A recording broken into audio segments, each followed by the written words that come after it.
Hello, welcome to a new episode of VOM Podcast on MNB World. Today we have a very special guest from Australia. Hello, Shelly, welcome. Thank you. Hello. How are you going? Could you first a little bit talk more about yourself? Okay. Yes, certainly. I live in Australia. I was born in Australia. I live on the east coast of Australia, near the water, which is really, really lovely.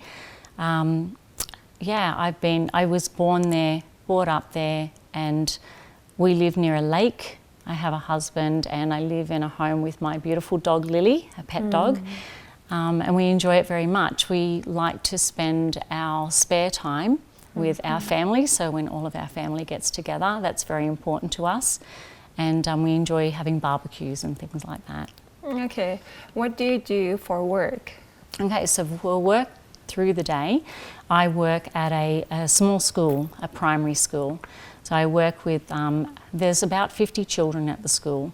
The school is unique in that it has about 50% population of Aboriginal Indigenous Australian children. So it's a little bit different to some of the other schools. And it's a wonderful opportunity because through that I've been able to learn much more about Aboriginal Australian culture. I see. Which is something that I know that may sound a bit strange, but in Australia, when I was growing up, my generation, we were not taught so much about our Indigenous culture.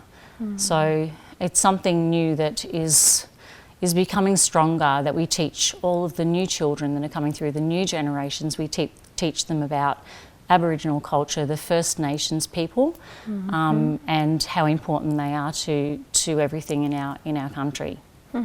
You are also a designer. Can you tell us about this?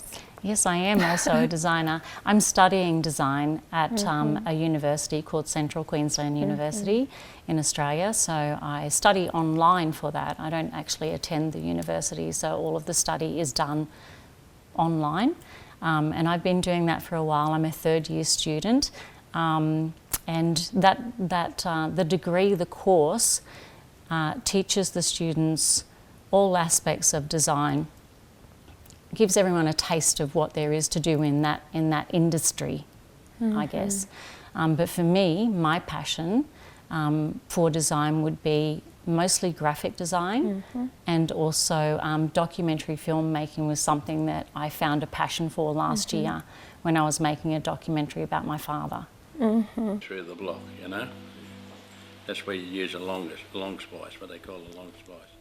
But Dad's years away inspired me to travel. He taught me things. He taught me how to be a good person, and he showed me the value of working hard. I learned how to do it. Look at that. A lot of families would struggle with all that time apart, but Dad, with Mum by his side of course, built a strong family, a close family. Yep, we're all very close. I have my own now, and Dad has every day at home, and we love it.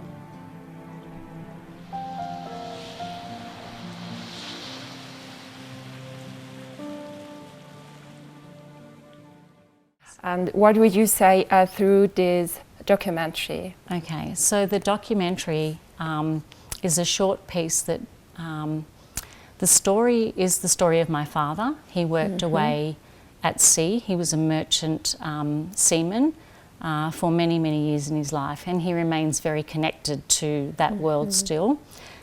He actively goes into the town office and is connected to the younger people that are coming through as well.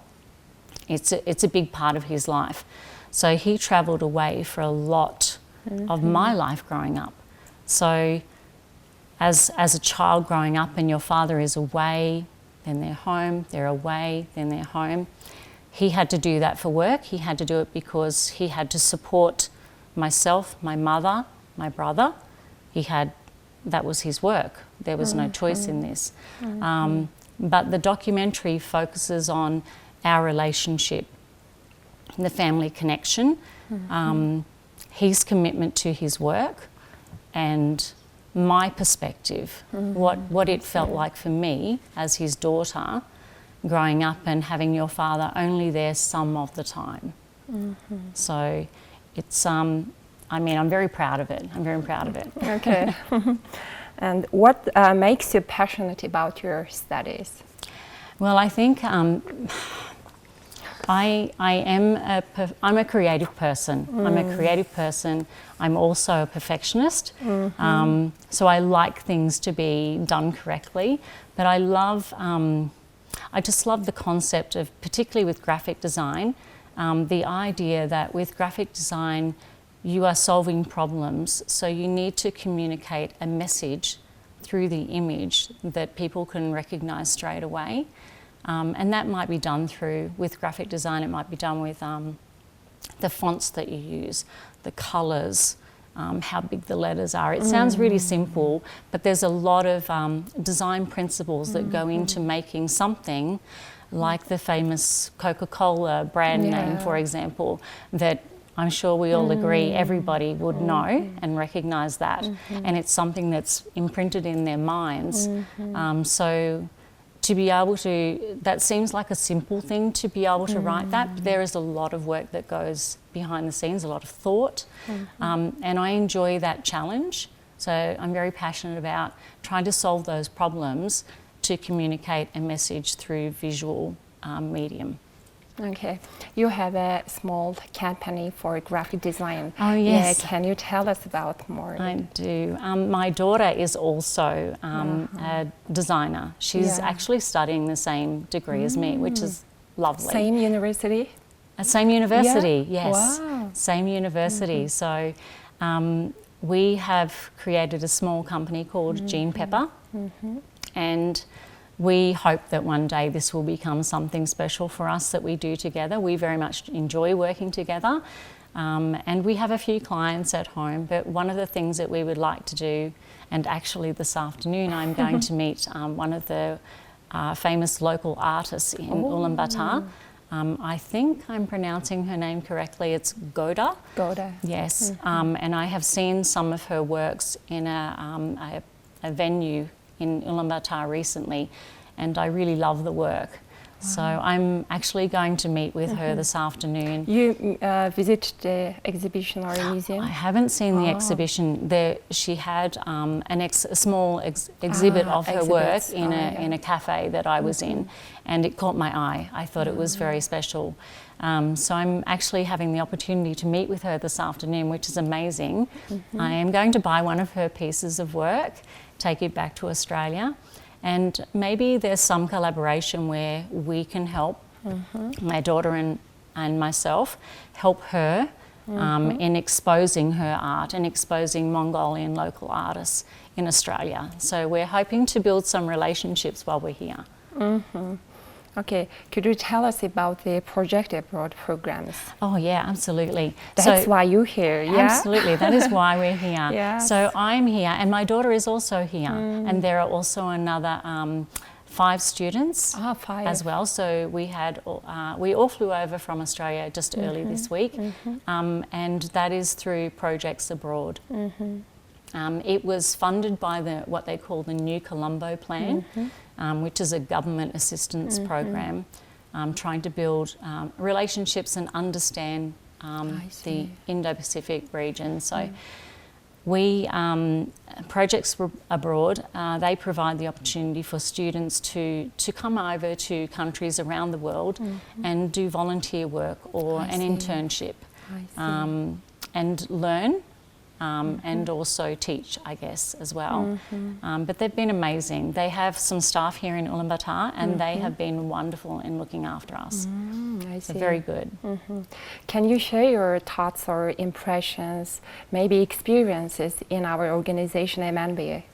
Oh, in here? Yes, because I am doing my internship in here, or my volunteer in here.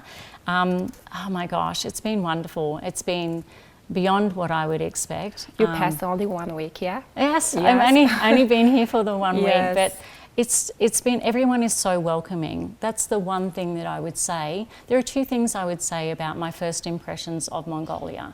because at this stage I've only been here a week. I have not had the chance to go and visit your beautiful museums and your national parks. That I will do very soon, and I'm looking forward to that. It is your first time to visit our country, First time. I've traveled a lot. I've been to 40 countries. This is my 41st. 41st. Yes, and it's completely different to everywhere else I've been in a beautiful way. The two things that I would say in this short time that I've been here that I have noticed, the impression that I'm left with just this week is how friendly and welcoming Mongolian people are, and also how very proud they are of their culture.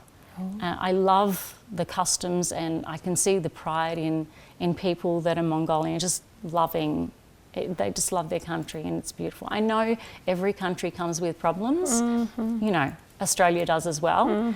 But you sense the warmth and the pride, and it's beautiful, lovely. When you come first, and now in Australia it's summertime. Yes. But in here is winter. Yes. So cold. How did you react to the environment? Oh, goodness me. When we left Australia less than a week ago, it was not minus 32 but plus 32. So plus 32, sweating, hot, bit of rain, on the plane via Korea into here, minus 32 when we arrived. That's 64 different. Oh my It's God. crazy. It's very cold for us, very cold, so cold. How do you been adapting to the environment? It is okay? Not too bad. Okay. The first few days, some of the things that we thought were very funny for us is that my hair was freezing. My hair was turning, looking like it was grey, but it wasn't. And it was freezing, and I've never had that before. Had that before. So you just have to wear lots of layers. You've been before cold countries? I have, yes. Yeah. I went to Iceland, was one of my last big trips. And it would have been Colder than Mongolia? No. Oh. It is the most coldest? Yes, Oh. I have learned, yes, and it is very much the coldest place I have ever been to.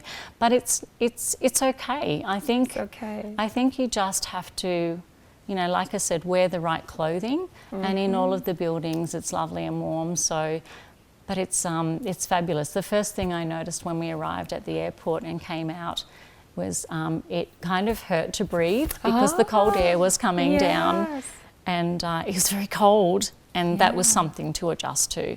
Okay. Yeah, so it's been fabulous.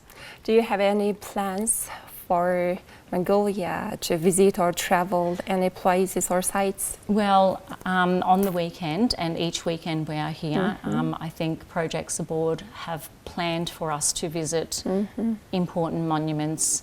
We are going to the national park, which I'm very excited about.